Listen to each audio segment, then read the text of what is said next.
Hi hello வணக்கம். இது வந்து நாட்டுக்கோழி குழம்பு. இது வந்து உங்களுக்கு சாப்பாட்டுக்கு, பரோட்டாவுக்கு எல்லாத்துக்கும் நல்லாயிருக்கும். இதில் வந்து நீங்கள் வந்து காஞ்ச மிளகா, கொத்தமல்லி, பட்டை, லவங்கம், பிரிஞ்சி இலை எல்லாம் போட்டு, கூட தேங்காய், முந்திரி பருப்பு போட்டு நல்லா ட்ரையாக வறுத்து ஒரு பொடி செய்கிறதுக்கு எடுத்து வச்சுக்கோங்க. இது தனியாக எடுத்து வச்சுக்கோங்க. முந்திரி பருப்பும் போட்டுக்கோங்க. இது வந்து பச்சை மிளகா, இஞ்சி, பூண்டு, வெங்காயம் இதை வந்து கொஞ்சம் எண்ணெய் ஊற்றி வதக்கிக்கோங்க. வதக்கி அது தனியாக எடுத்து வச்சுக்கோங்க. இப்போ வந்து தாளிப்பு வந்து பட்டை, லவங்கம், பிரிஞ்சி இலை போட்டு தாளிச்சிட்டு இதில் வந்து வெங்காயம், தக்காளி போட்டுக்கோங்க. போட்டு நல்லா வதக்கிக்கோங்க. இது வந்து உங்களுக்கு பரோட்டாவுக்கும் நல்லாயிருக்கும், சாதத்துக்கும் நல்லாயிருக்கும், சப்பாத்திக்கும் நல்லாயிருக்கும். கொஞ்சம் உப்பு போட்டுக்கோங்க.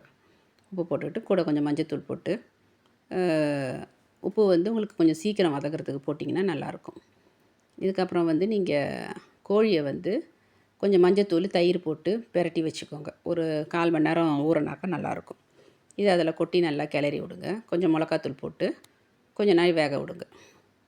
இது வேகிறதுக்குள்ளே நம்ம அந்த பொடியை அரைச்சிக்குவோம். பொடியை அரைச்சிட்டு இது கூட வந்து ஒரு 4 ஸ்பூன் போடுங்க. 4 ஸ்பூன் போட்டுட்டு இதை வந்து அடுத்தது வந்து பேஸ்ட்டு, இது தனியாக பேஸ்ட்டு நீங்கள் அரைச்சி வைக்கணும். இது நல்லா இந்த பொடி கூட வந்து நல்லா வெந்த அப்புறம் இந்த பேஸ்ட்டை ஊற்றுங்க. பேஸ்ட்டை ஊற்றிட்டு நல்லா கிளறி விட்டு கொஞ்சம் தண்ணி ஊற்றி மூடிடுங்க. மூடிட்டிங்கனாக்கா அது பாட்டு நல்லா வேகும். வெந்த உடனே அதுக்கப்புறம் உருளைக்கிழங்கை போட்டோன்னா, உருளைக்கிழங்கு வந்த அப்புறம் கொஞ்சம் எலுமிச்சம்பழம் ஊற்றிங்க.